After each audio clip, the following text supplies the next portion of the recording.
বন্ধুরা, আজকে ছেলেদের জীবনের কিছু বাস্তব কথা তুলে ধরব। সকল মেয়েদের অনুরোধ করা হচ্ছে, যারা ছেলেদেরকে ভুল বোঝো তারা দয়া করে ভিডিওটা একবার শেষ পর্যন্ত দেখো। 16 বছর বয়সে ক্লাসমেট মেয়েদের পাশে যখন শত প্রেমের অফার আসে, তখনও ছেলেদের জাস্ট বন্ধু হবার মতো কেউ জোটে না। 18 বছর বয়সে ক্লাসমেট মেয়েরা বিয়ের যোগ্য হলেও ছেলেরা বাল্যকালের উপাধি পায়। 20 বছর বয়সে একটা রিলেশনশিপের জন্য কি অধীর আকুলতা, অথচ ক্লাসমেট মেয়েরা হাসতে হাসতে তার সামনেই 5 বছরের সিনিয়র দাদার প্রশংসা করে। 22 বছর বয়সে যখন বান্ধবীদের সিরিয়াল চলতে থাকে, তখনও সমাজ ছেলেদের বলে অনার্সের বাচ্চা ছেলে। 24 বছর বয়সে যখন পড়াশোনা প্রায় শেষের মুখে, তখন ছেলেদের জীবনযুদ্ধ শুরু হয়।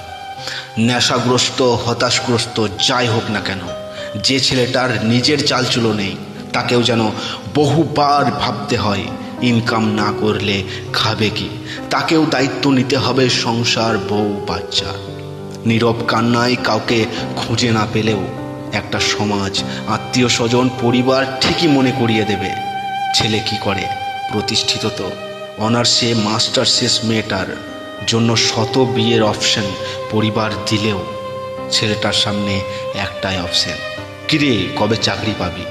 বিশ্ববিদ্যালয়ের আগুন ঝরা দিনগুলোতে প্রফেসর লেকচারে বলতেন ভালোবাসা, বিয়ে এগুলো ভগবানের হাতে, অথচ তিনিও মেয়ের বিয়ের জন্য সরকারি চাকুরিওয়ালা পাত্র খোঁজেন।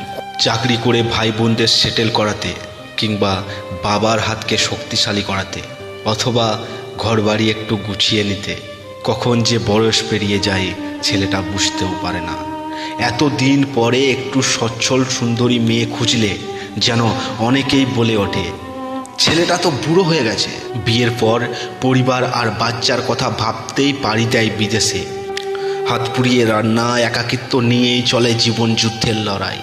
এই লড়াই করতে করতে কখন যে রক্তে মাংসে গড়া শরীরের ভিত ভেঙে যায় খেয়ালও থাকে না।